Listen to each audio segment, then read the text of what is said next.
Good evening and welcome to News Channel 8. I'm Jerome Aegean and here's some of the top stories we have for you tonight. 2 corrections officers are arrested. Is it illegal to fly our flag upside down? And Vogel's Entertainment Report. These stories and more are up next on News Channel 8.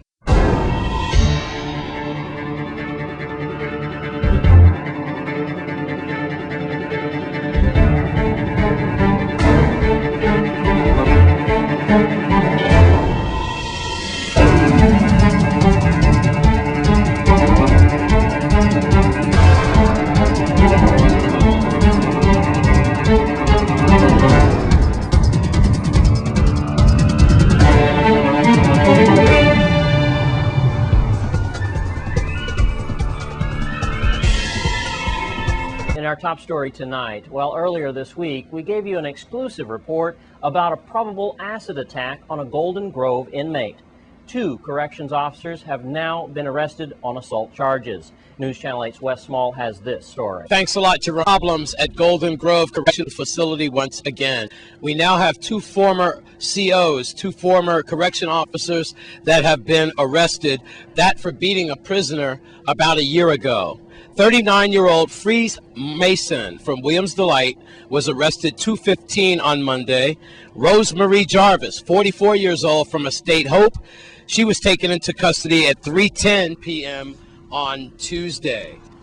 They are both charged with 3rd-degree assault, and bail for each was placed at $50,000. They are both charged with beating an inmate. Now, we all know about the problems at Golden Grove Correctional Institute. Historically, they have certainly seen their share of problems when it comes to overcrowding of prisoners, that resulting in prisoners being shipped back and forth to the mainland, and that at a very costly price for all of us, and it's also been widely criticized, that program. Also, correction officers are often overwhelmed because of the overcrowding, and also poor management that comes from the top.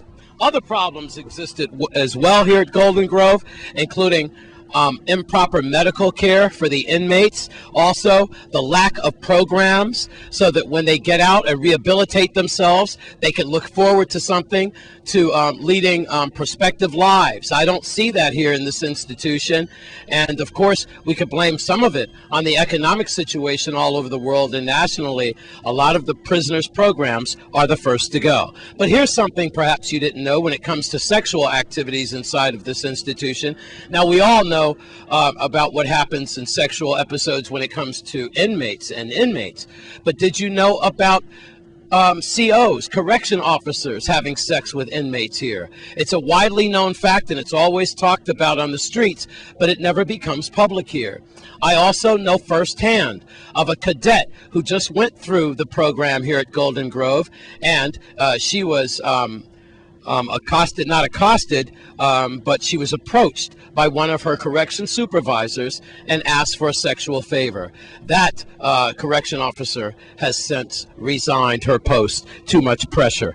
So a lot of things are going on here at Golden Grove that we don't know about behind the doors, and we can only hope that this situation will get better. But for now, we do have 2 correction officers that have been arrested, that for beating an inmate about a year ago. And we'll have to wait and hear more from the Department of Justice. At Golden Grove, I'm Wes Small for News Channel 8. Thanks, Wes. When is it inappropriate to fly the U.S. flag upside down?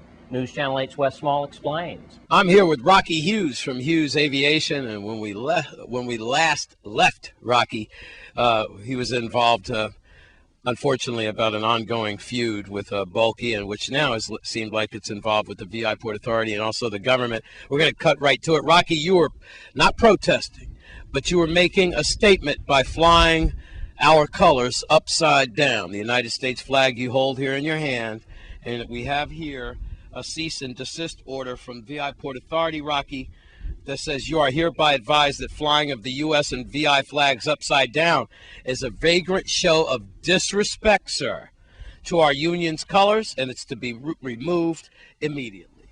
Yes, sir. And flying this flag upside down is not disrespect for our colors or the United States of America. Flying this flag upside down because I am in dire stress and our company is in dire stress.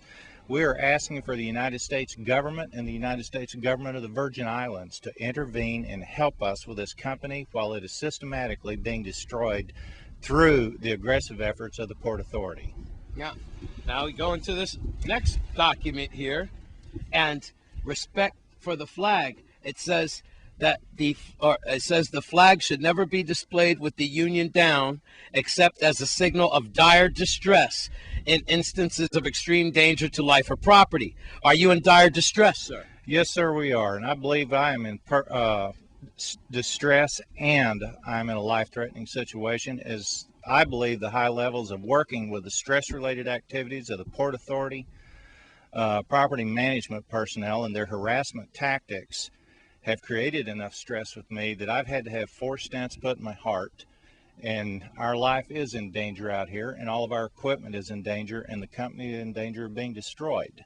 So I would say we are in dire distress. Okay, so far so good. And now we have another document here to David Mapp, who is the Assistant Executive Director for the VI Port Authority.